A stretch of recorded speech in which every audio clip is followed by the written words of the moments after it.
You are listening to And Shit with Quincy Lanier and Monie Mitchell-Sims. Two best friends talking about whatever.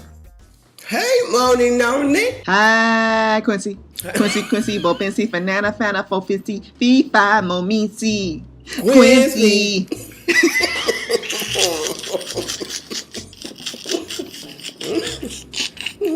We old as hell. Don't nobody know that damn song but old people. Do you remember that? My name is Quincy, tell it. I'm on the line, tell it, and I'm gonna do it with a Virgo sign. And What? you know what? And you know what? Man, I don't know. Then something's all signed up. It was a song. Tell it like it is. I said, tell it like it is. It was one of them little hood songs the little kids be singing. Oh my God. And we'd all be in like a circle and we'd chant this little song and everybody would jump in and they would have their own little, my name is Monie and what's your sign? Libra. And now I'm going to do it with a Libra sign. And then the last little phrase, you find something clever to throw in there to rhyme. And then it goes to the next person. Okay, no, that didn't make it to Detroit. But we did play Tweety Lee. Did you play Tweety Lee? Yeah, Tweety Lee. Wait, no, that's the song. Well, no, but you do the hand claps. Tweety Lee, Tweety Lee, Tweety Lee, Tweety Lee, tweet. Your breath stink. You never did that part. I don't remember your breath stink. That was the Detroit version. Oh my God. There was one, I was a little too old for it, but I remember when I was maybe about 18, the kids were singing this song called Pregnant My Zine. What? That just shows you how like times were a-changing. Because the song was Pregnant My Zine, Pregnant My Zine. Pregnant my zine, pregnant my zine. Oh, that big fat bitch, she makes me so sick. I will leave that rest out because it got really. Y'all was on some other stuff in Chi-Town. I wasn't. No. Well, did you ever play Red Light, Green Light? Yeah. Captain May I, Red Light, Green Light. And then of course the favorite was Hide and Go Get. Remember Hide and Go Get? Yeah, Hide and Go Get It, where you find some, you hide, and then when you find the person, you guys dry hump. Yes. Yeah. Good times. It was like, our modern version of like young courtship education. That's what I call it. Elementary courtship education. Oh, is that what it was? It should be in the curriculum. Really? Yeah, Hide and Go Get It. Hide and Go Get It was good times. Because black folks, we didn't have time for spin the bottle. First of all, that was boring. We need some activities. Well, I did play spin the bottle with some of the older kids in the neighborhood. I remember my first time playing spin the bottle. Why were you playing spin the bottle with older kids? That sounds inappropriate.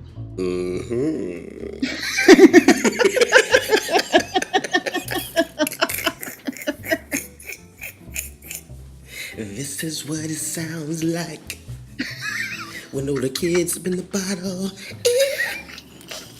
Ew. That's wrong. That is so wrong. Well, you learn all the bad habits from the older kids anyway. It's always like your older friends or your older cousins that taught you the ways of the world incorrectly. Yes, they did. You learned it from the streets. But at least we were outside playing, so... Yeah, we were playing. We had imaginations. We didn't have... Every time we start talking, I realize just how fucking old I sound. Because we always start talking about back in the motherfucking day. Like, when we had to walk 10 miles to school. Y'all kids don't know nothing about bus tokens.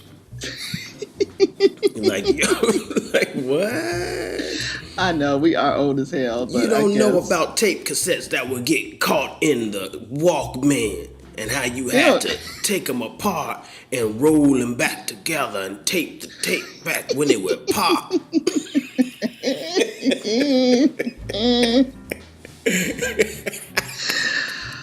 Y'all my got God. digital. You got digital. That shit don't even really exist. It's all up in the world, all over the internet.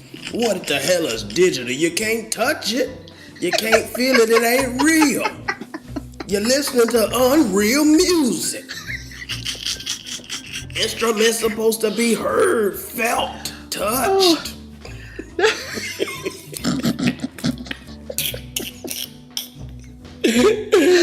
Oh my God. Okay, well then if we should stop sounding so damn old and talk about something current. Okay, let's talk about something that we currently like. I know it's so hard.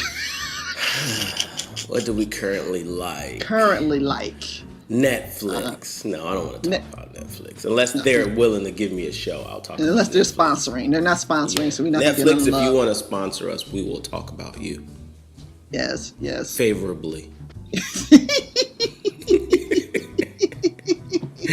Well, I mean, I can't talk about, like, Netflix is the worst place for a person with ADD. Yeah, I can imagine you probably go through all types of changes. Yeah. I can never figure out what the hell I want to watch. Well, Netflix actually makes me anxious, and I don't really have anxiety like that. But whenever I get on Netflix and I see so many options, it's like I'm paralyzed. I don't know what to do. And It's like the Cheesecake Factory of television. It's too much on the menu. It is too much. It's too many options. And you just flip through things. And now Netflix has this thing where the trailers start playing automatically, and that is just so distracting because I don't need anything to start automatically.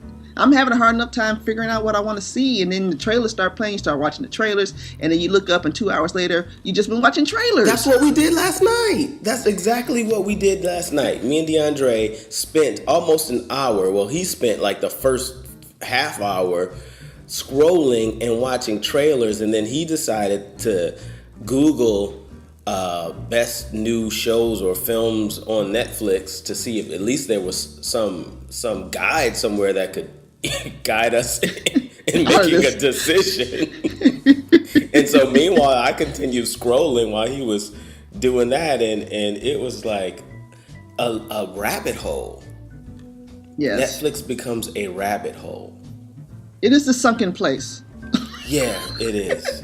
You just fall into that hole. You're just constantly falling, and then you realize you haven't watched anything. And then I get sleepy and frustrated, and I'll just end up watching like Twilight Zone. Just because I know what that is, and that's easy to find. See, but you're going back to being old. You're going back to being old. Now you're talking about how you stopped to watch Twilight Zone. I stop and watch MASH. I just give up, and I just go and watch MASH.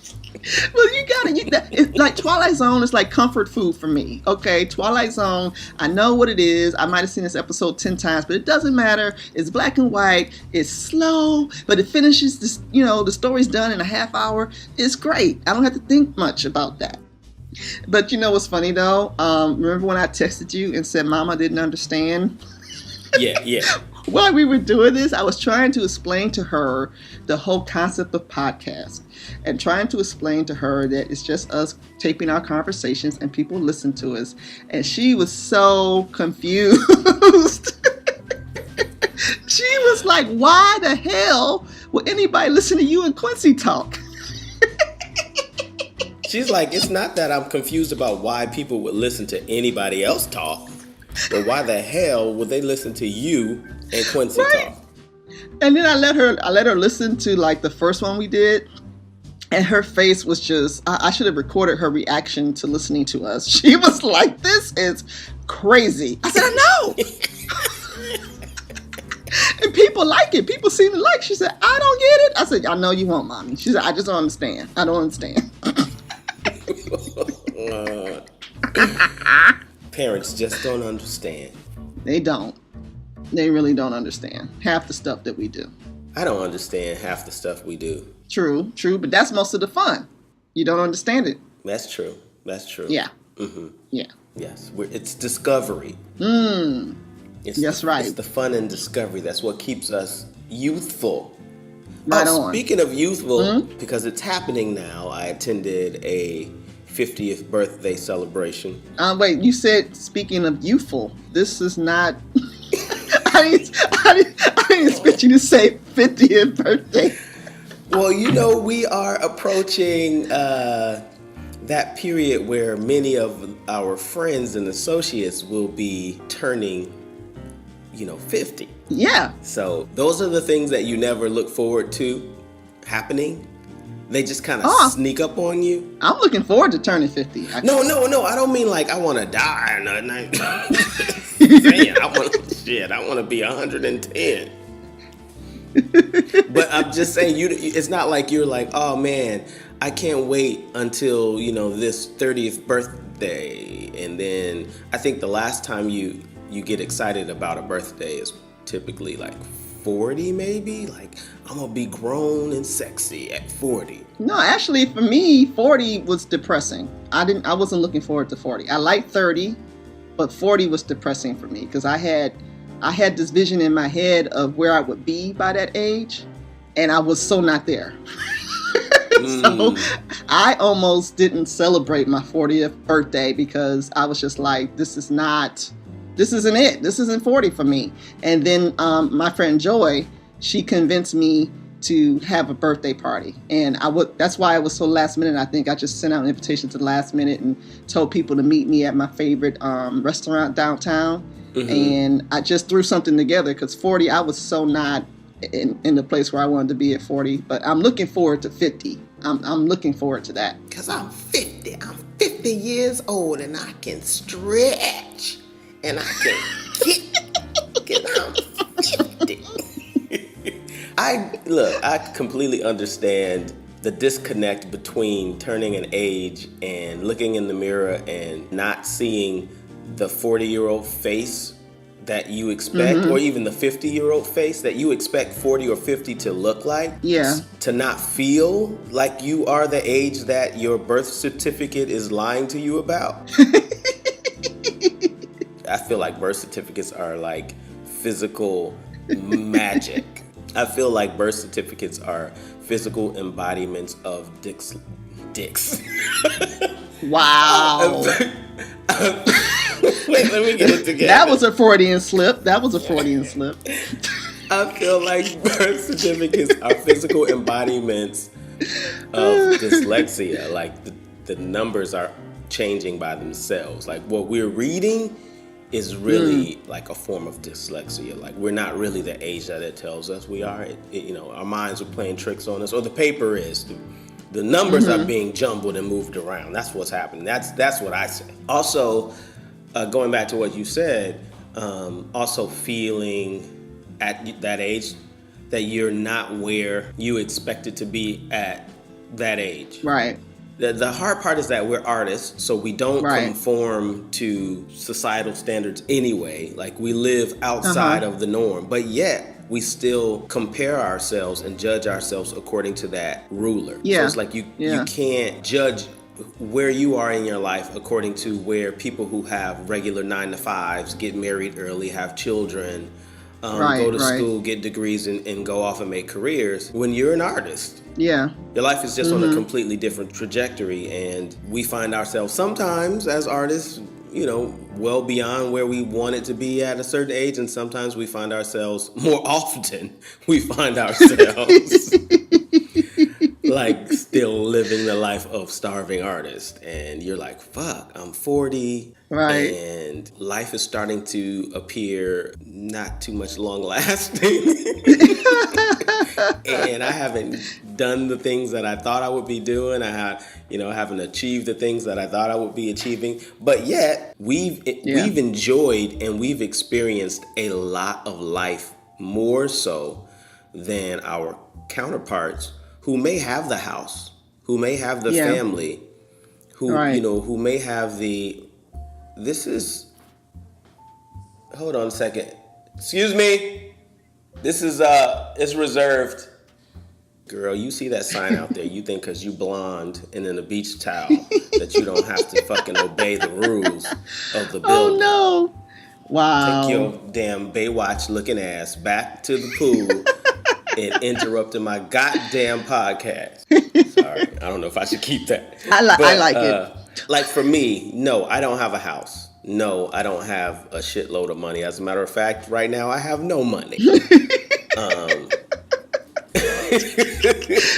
Full transparency.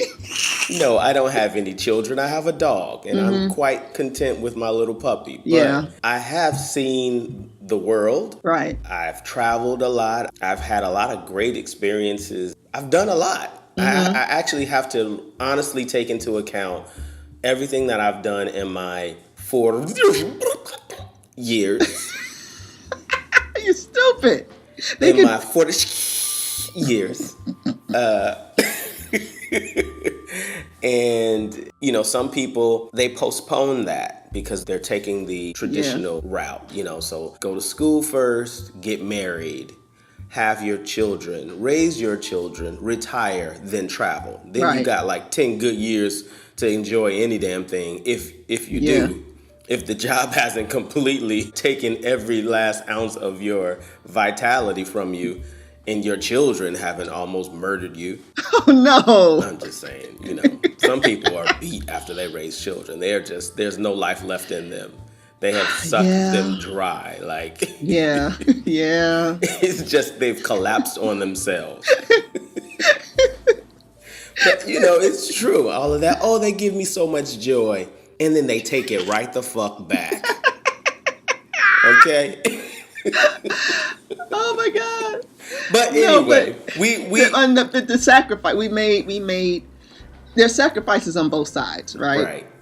And I agree, like because I was just home, and you know, life just happens there. You know, life goes on, and whenever I'm home, I realize how different I live from the rest of my family.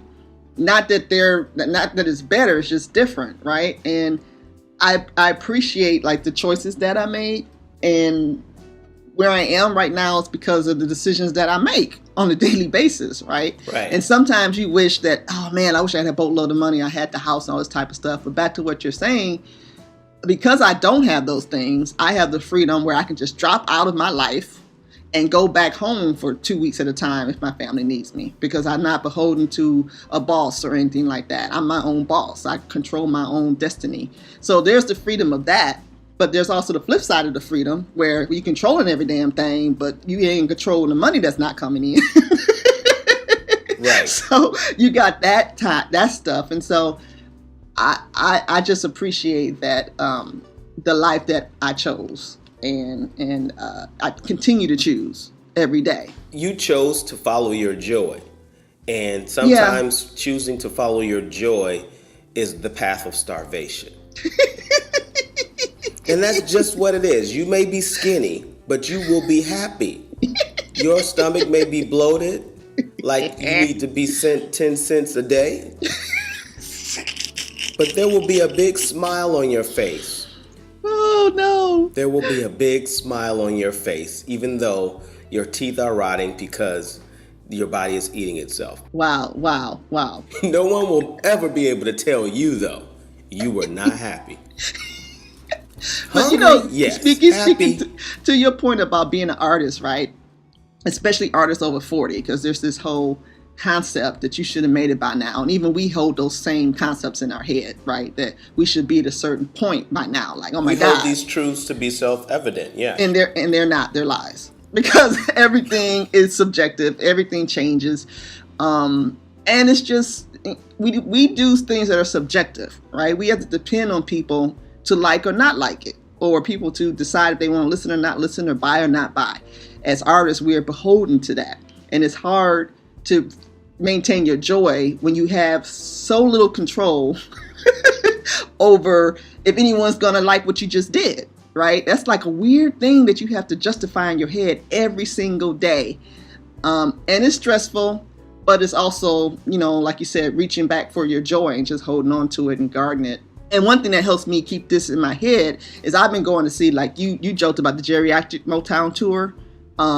Because you went and saw Diana Ross, and then you followed it up with Smokey Robinson. I was like, girl, who's next to Temptations? And you said they all dead. So, but the reason why I go to see these people, right? They have been performing for over 60 years, right. And as an artist, it gives me joy, and it inspires me to see somebody who's still doing it after all that time.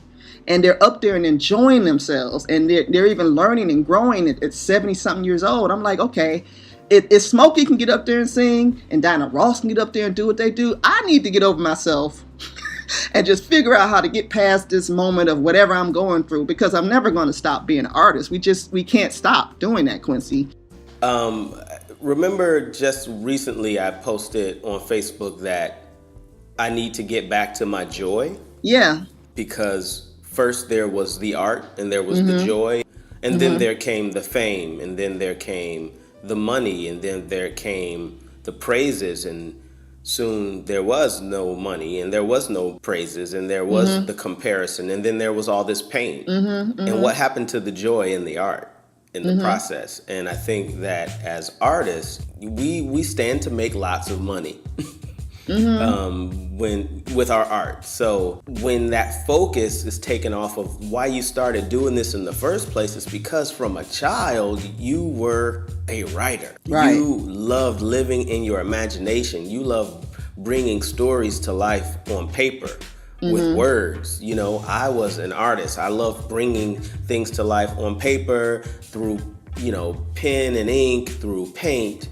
through performance. That, you know, that's why I was good at what I did and I enjoyed what I did. And then you could also pursue a career in it. And guess what? You can make a lot of money. You can have a mansion and you can live on a hill and you can be on television and you can be in film and you can be a celebrity. And then you forget about why you are an artist in the first place. It's because you loved it. You loved it. And maybe one of the things that like a Diana Ross or a Smokey Robinson, like those people financially are set for life. And maybe they went, well, I mean, I think that maybe they went through a period where they were where we are, where yeah, that's the point I was making, that it's like what we do is cycles, it's seasons of this stuff, right? It's hills and valleys, and you just have to make it through that period. And I'm sure there was a point, you know, that Smokey and Dinah was like, you know, the hell with this. You know what? No one's booking me. I ain't wrote a song in 10 years. The hell with this. And they might wanted to say they want to give it up, but then something always pulls them back in.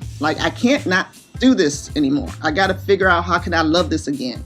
And I'm sure with the heights that they received, they got it even worse than we have, with the joy and the money and the fame and all this type of stuff. And then the music industry changed and nobody was listening to them again, you know. So I guess as an artist, you just got to be able to stick in through those times where it's not going well, because there'll be a lot of those. Right. Because what are your options? The post office? Right. I mean, most artists don't have any education. Luckily, that's not our, you know, case. Yeah. Especially not your case with your 18 damn degrees. You can fucking be president of any university you decide to walk into. But you know, most artists are just artists. I mean, I know people who have told me, I don't know how to do anything else. Yeah. This is all I know how to do. What is there? What's left for me is, you know, a grueling 9 to 5 that doesn't take any skill set to perform so that I can survive. And that's what drives them the most, is that if I don't make it here, I'm going to be miserable elsewhere. Yeah. I would say I'm fortunate, and you're fortunate, that we have multiple skill sets. Yeah. And we also have multiple interests at the same time. So, yeah, maybe I didn't make it as an actor on the scale. On the scale that you wanted to. That I wanted to. No, I made it as an actor, but I didn't make it on the scale that, you know, maybe I had imagined. But guess what? You know, I'm still an artist. I'm still a writer. I'm still a filmmaker. I'm still a chef. I still have my degree in psychology. I still can teach. I mean, there's a lot of things that I still enjoy doing. I wouldn't just be out there, you know, floating on a log in the sea of disappointment. Oh, that was nice. That was nice. I like that. Oh, you like that? You like that? Yeah, that was very. I saw the log. I saw the sea of disappointment. Yes. See, because you're visual. Because you're an artist. You're a motherfucking artist. That's what Joy told me. Oh, really? When I first met Joy said she had an MFA in theater. Yeah, yeah. And she said, because I'm a motherfucking artist. Oh, now we gotta let her know. We done shouted her twice in one episode. You know what? Honestly, I don't think Diana Ross is hurting for money. I don't think I think Smokey Robinson is hurting for money. Maybe there was a period in their career where that was an issue, but I think at this point in their lives, they're set, right? Mm-hmm. And they can just love the art again. Right. Yeah, they're bringing in money by doing these concerts and stuff. Of course, they're padding the account. But Diana can just be Diana and sing, or decide to just be a mother and a grandmother and a great grandmother, and enjoy her life at this point, and enjoy being an artist again, without as much stressors. Yeah. But for us, we're still in the middle of it. I'm sure we'll look back on this, 60 years old or whatever, and be like, oh, what were we talking about? Life was good then. We were tripping. But right now, it feels like... It feels like my nuts are in a vice grip. That's what it feels like. Oh my God. Right now, it's like, Lord Jesus, help me. Lord Jesus, Buddha, Krishna, Allah, please come through. Come through. Oh no. Oh my gosh. It is so hot in here. I swear it is hot as a camel's cooch in this room. I know it's hot in here too, because I cut our air off because I didn't want it to go for you to hear when it records, because it's really loud. We got an old school air vent, and it would have been loud. So I am sweating too. So we're sweating together, my brother. We're sweating together. Sweat, baby. Let the rhythm take control. Woo! The move you sweat. Sweat!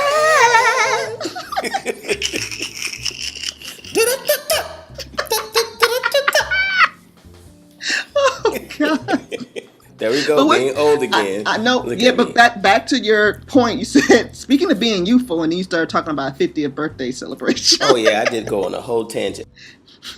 Speaking of youthful, I was just at my friend's 50th birthday party, and he doesn't look a day over 40.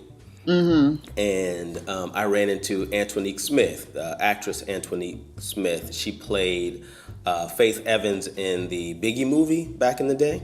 Okay. And she's on this second season of Luke Cage on Netflix. So okay, she's a regular on Luke Cage now. But I ran into her.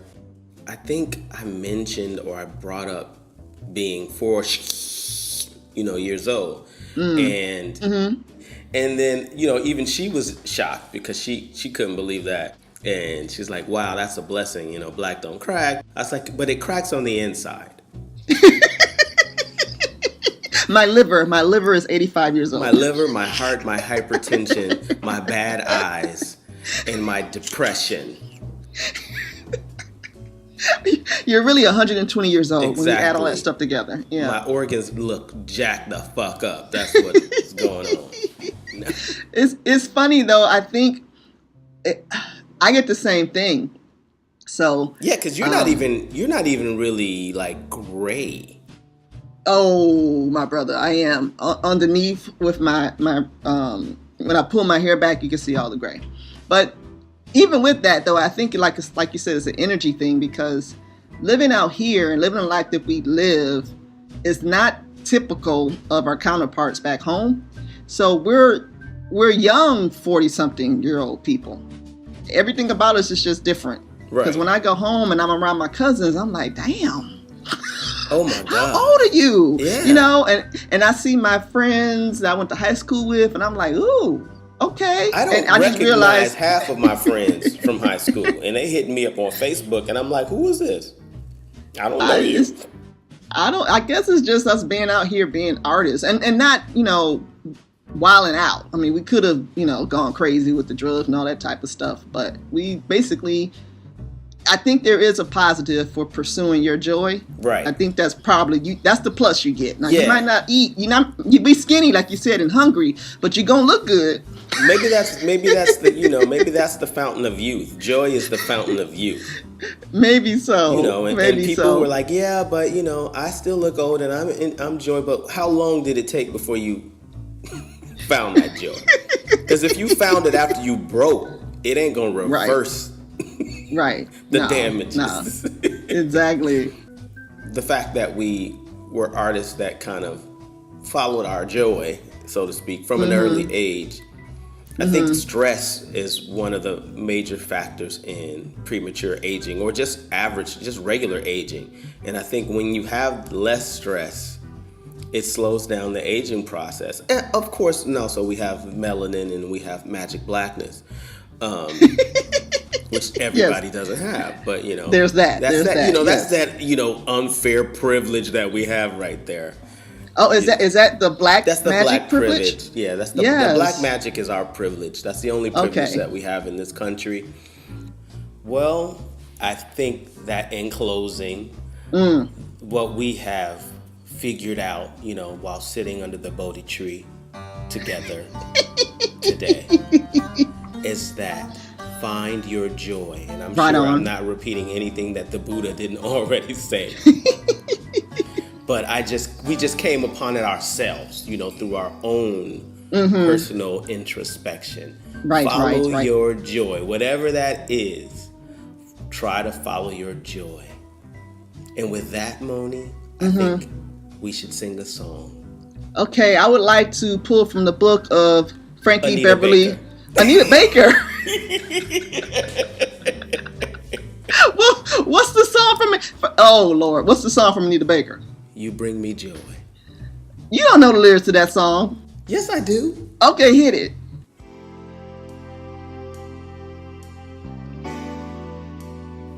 You bring me joy when I'm down. So much joy when I lose my way. Your love comes shining on me. And I saw your face, and then I knew we would be friends. I was so afraid that your arms, they'd say, come to me. So I say to you, wow. Can we talk for a while? I get lonely sometimes. And again, 'cause you're the first thing I see in my life. You bring me joy.